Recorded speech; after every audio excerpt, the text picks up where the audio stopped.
Kwanza brother, karibu sana. Hapa ndo nyumbani kwangu, ni moja kati ya nyumba zangu ambazo naishi, lakini lengo la uzumuni la kukukaribisha nyumbani kwamba uje tukae tuzungumze kuhusiana na muziki wako, lakini pia asante sana, nashukuru chief. Mimi ni mmoja kati ya watu ambao nasikiza muziki wako toka nikiwa mdogo.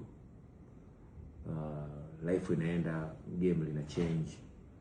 Game la sasa hivi linahitaji sana fedha, linahitaji sana mzigo.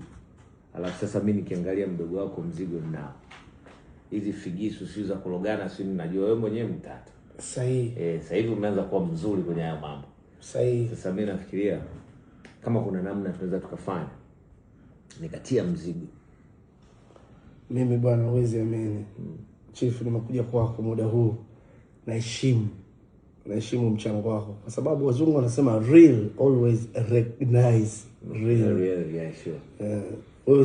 Uwezi kumkubali msanii ambaye hana vivutio vyako. Mimi nakuamini. Yeah, sure. Na nakuhakikishia kabisa. Mzigo unarudi baba. Unarudi. All this investment ishindikane kwa walioba. Why? Tuondoke chief. Oh my God. Why? Between my good love. Mjipange watoto wadogo. Bye.